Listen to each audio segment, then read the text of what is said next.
In this video tutorial, we're going to review the sample test for U4A7. Let's jump right on in with question number 1, which says, an investment banker is trying to get at your money, offering to give you 15% annual interest if you're willing to give him your money. Alright, so this is the rate, 15%.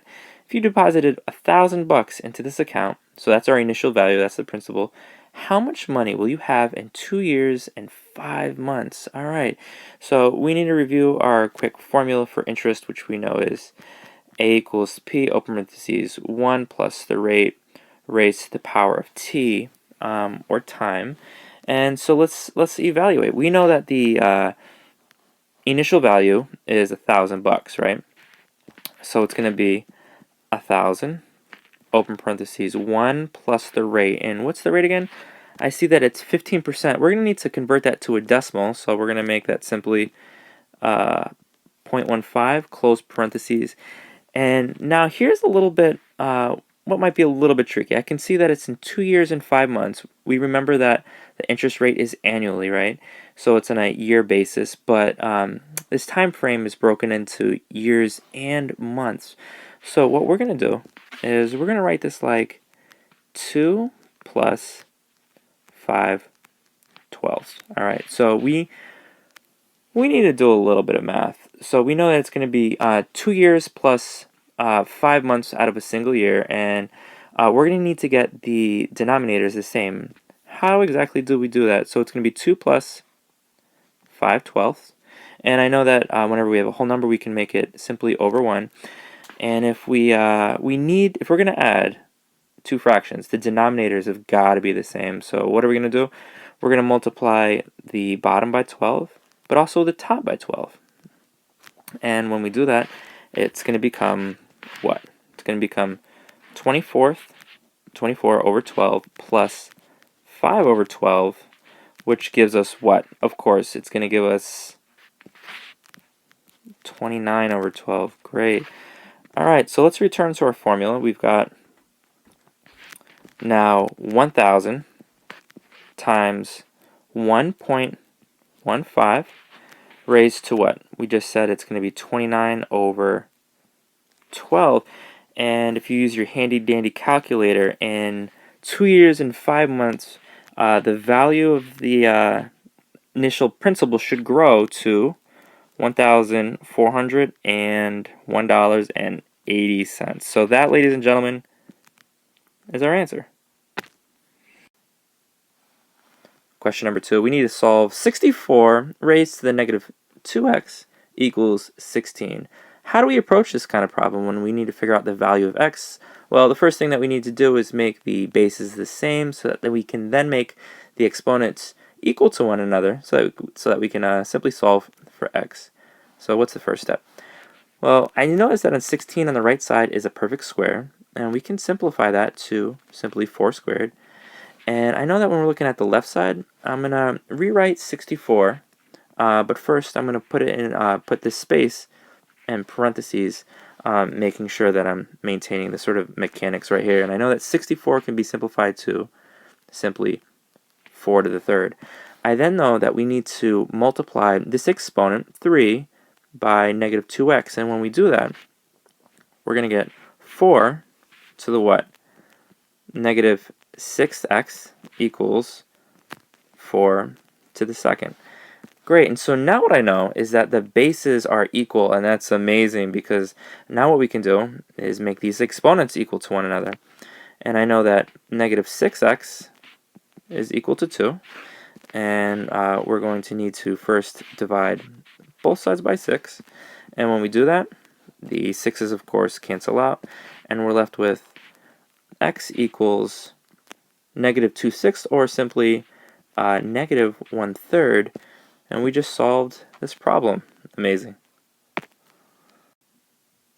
Question number 3, which part of the function is the y-intercept? Alright, so we're concerned about the y-intercept. When we take a look at this function, I notice that it says 2 times 5 raised to the power of x, and I remember that our formula is a open parentheses, close parentheses, b to the x, and I know that a is the y-intercept, and I know that b is the base, and in this case 2 is the y-intercept. So which part of the function is the y-intercept? 2. Great. let's take a look at question number 4. It says, if b equals 4, the graph will what? Well, because it's greater than 1, this graph will simply grow. Let's take a look at question number 5.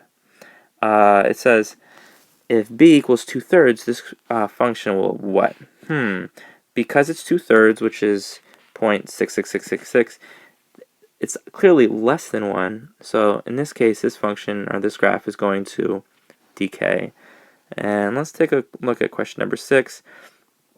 If it's 1, what's going to happen? It's going to simply remain a horizontal line. And then finally, question number 7 along these lines, it says, if a equals 0, the graph of this function will what? Well, if a is 0, and we know that a is the y-intercept, what's going to happen? It's going to be a horizontal line on the x-axis. Great.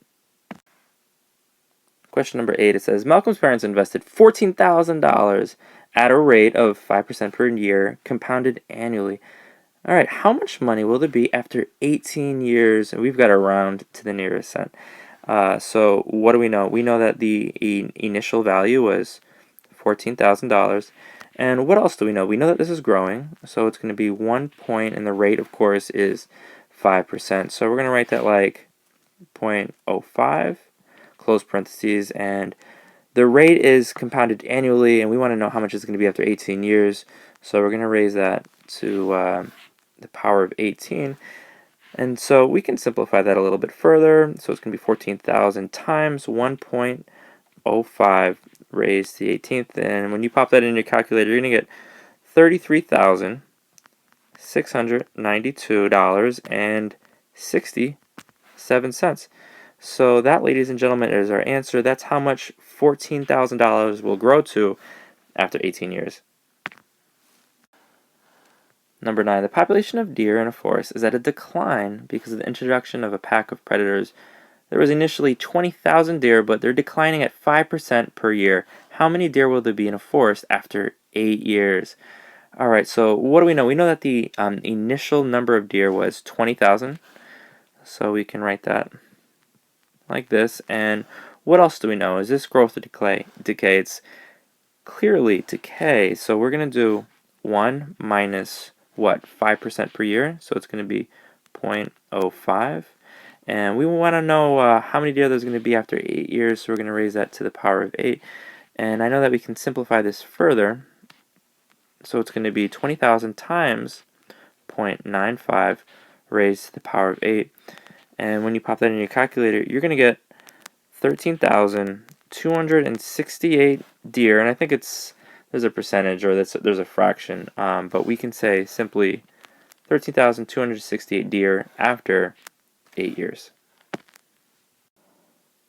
Question number 10, graph this function, f of x equals -1/2 times 2 raised to the power of x. How do we approach this? How do we graph this? Well, the first thing that we're going to need, of course, are our coordinates. So we're going to create about 6 rows, 2 columns, of course, and we're going to have our x values and our f of x values, which will perform as the y values when we graph this. And we know that 0 is going to be in the middle. And we know that above 0 we're going to have -1, -2, and beneath 0 we're going to have 1, 2, and we can even add a few more values. Now don't forget that if you pop this into your calculator and the y equals menu and punch in this formula right here, or this function rather, and then go to the table formula, you can then, or the table menu, we can then find out what all the y values are. And I know that if we pop 0 into this function, 0 is going to give us what? -1/2 or -0.5. I know that -1 is going to give us -0.25, and that -2 is going to give us -0.125. So these are getting significantly smaller, and we'll continue to do so because it's exponential. I know that 1 is -2, 3, 2 is -2, 1 is going to be -1. Sorry about that. 3 is going to give us -4, and then 4 is going to give us -8. What exactly is that going to look like when we graph it? Well, I've got a graph right here, and I can see that when we zoom in a little bit, I can see, of course, that the Y-intercept is negative 0.5. I can see that it's reflected in our table right here, and I can also see that it's halfway between 0 and -1, and all of these coordinates are aligned on this exponential function that, of course, is decaying. Let's take a look at question 12. Write an equation that describes the chart. So we know that the equation that we need to write is a times b raised to the power of x. We need to figure out what a is. We've got to figure out what the value of b is. And to do that, we're going to be looking at only these first two columns. And what do we know? Well, we know right off the bat that the value of a, or the y-intercept, is 6. So I can write that right there. Great, amazing, but we've still got to figure out what the value of b is. So what do we know? Well, we're going to be looking at just, as I said a second ago, these two values. And we know that the value of f of 2 is 54.